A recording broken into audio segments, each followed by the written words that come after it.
So 2029లోనూ రిపీటే assembly ఎన్నికల్లో పంచాయతీ ఎన్నికల ఫలితాలు పునరావృతం అంటూ చూస్తా ఉన్నాం. ఏంటి ఇక్కడ చాలా కీలకమైన విషయం ఏంటంటే, ఏ ప్రభుత్వం అధికారంలో ఉన్నా కానీ ఆ ప్రభుత్వానికి స్థానిక సంస్థల్లో 70 నుంచి 75% సీట్లు వస్తే నెగిటివిటీ లేనట్టు, వ్యతిరేకత లేనట్టు.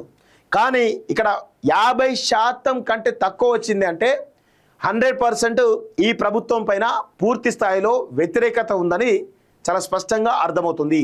అంటే కాంగ్రెస్ పార్టీ గ్రామాలలో ప్రజలు పట్టించుకోవడం లేదనేది తెలుస్తూ ఉంది. ఇంకా కూడా దీన్ని కూడా రేవంత్ రెడ్డి మభ్యపెట్టే ప్రయత్నం చేస్తున్నాడు. రేవంత్ అసలు విషయం ఏంటంటే, నేను కేసీఆరే పెద్ద పిట్టల దొర అనుకున్నా, కేసీఆరే పెద్ద మాయల పకీర్ అనుకున్నా. కానీ కేసీఆర్ను మించిన పిట్టల దొర, కేసీఆర్ను మించిన మాయల పకీరు ఈరోజు రేవంత్ రెడ్డి తయారవుతున్నాడు. పిట్టల దొర, కేసీఆర్ను మించిన పిట్టల దొర ఈరోజు రేవంత్ రెడ్డి తయారవుతున్నాడు. ప్రజలని ఎట్లా మాయ చేయాలో, ఎట్లా మభ్యపెట్టాలో కేసీఆర్ కంటే ఎక్కువగా ఈరోజు రేవంత్ రెడ్డి చేస్తున్నట్టుగా కనబడతా ఉంది. సో చిన్న లాజికే, పెద్దగా కూడా అవసరం లేదు. ఈ సర్పంచ్ ఎన్నికల్లో కాంగ్రెస్ పార్టీకి వచ్చిన సీట్లన్నీ 50% బిలో వచ్చినాయి. ఇక ఆ ఇండిపెండెంట్లు, ఏకగ్రీవ ఆయనాలు కూడా వీళ్ళ అకౌంట్లో తీసుకున్నారు కాబట్టి అది 60% దాకా తీసుకొచ్చారు. అట్లా తీసుకొచ్చినా కానీ ఈరోజు కాంగ్రెస్ పార్టీ ప్రభుత్వానికి జనాలలో తీవ్రమైన వ్యతిరేకత కనబడ్డట్టే. 70% దాటితే న్యూట్రల్ ఉన్నట్టు, 70% దాటలేదంటే పూర్తి స్థాయి వ్యతిరేకత ఉన్నట్టే. ఎందుకంటే ఈరోజు అవునన్నా కాదన్నా ప్రభుత్వంలో ఉండేటు కాంగ్రెస్ పార్టీ కాబట్టి కాంగ్రెస్ పార్టీ అభ్యర్థులు సర్పంచ్గా ఉంటే కొన్ని అభివృద్ధి నిధులు ఎక్కువ వస్తాయని ఆశతోటి ప్రజలు అధికార పార్టీ వైపు చూస్తారు.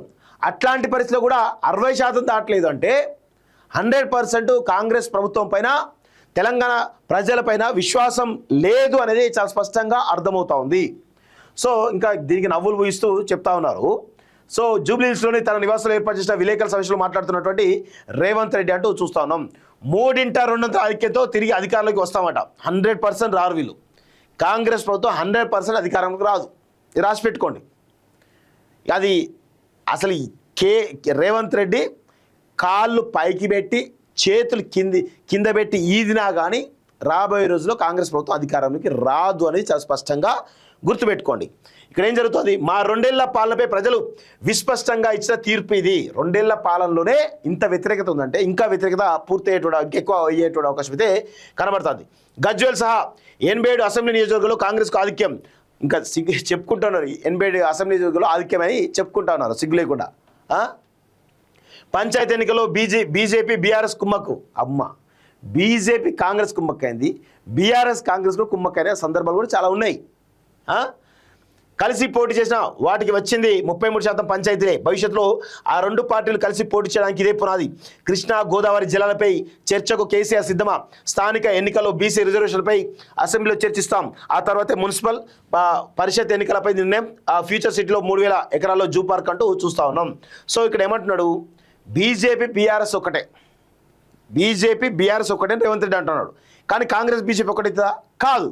కానీ రేవంత్ రెడ్డి బీజేపీ ఒకటైతుంది కదా, రేవంత్ రెడ్డి బండి సంజయ్ ఒకటైతుంది కదా, రేవంత్ రెడ్డి మోడీ ఒకటైతారు కదా, రేవంత్ రెడ్డి అమిత్ షా ఒకటైతారు కదా.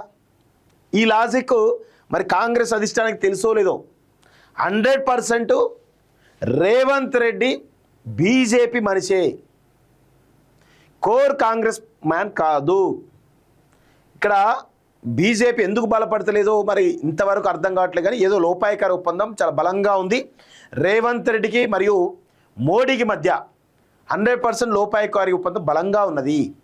దాన్ని మరి మొత్తానికైతే డైవర్ట్ చేయడానికి బీఆర్ఎస్ వాళ్ళు బీజేపీతో పొత్తుపోతున్నారా అనేటువంటి అనుమానాలు కూడా ఉన్నాయి.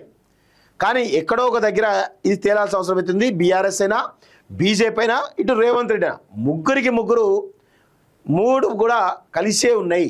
ఒక తాను బిడ్డలు వీళ్ళంతా కూడా తెలంగాణ రాష్ట్రాన్ని సర్వం దోచుకోవడానికి చేస్తున్నటువంటి ప్రయత్నాలు తప్ప వేరే ఏది కనబడతలేదో చాలా స్పష్టంగా ప్రజలందరూ కూడా గమనించాలి.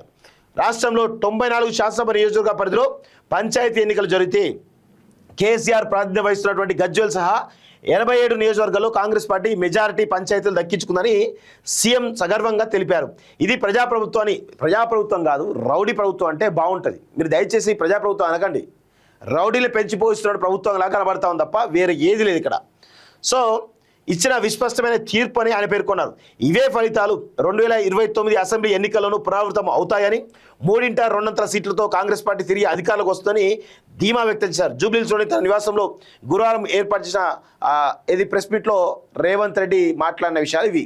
మళ్ళా అధికారంలోకి వస్తామని చెప్పేసి ఏంటంటే ఒక నాయకుడిగా ఒక విశ్వాసం కల్పించాలి కదా, కాన్ఫిడెన్స్ క్రియేట్ చేయాలి కదా, అదే చేస్తున్నాడు రేవంత్ రెడ్డి.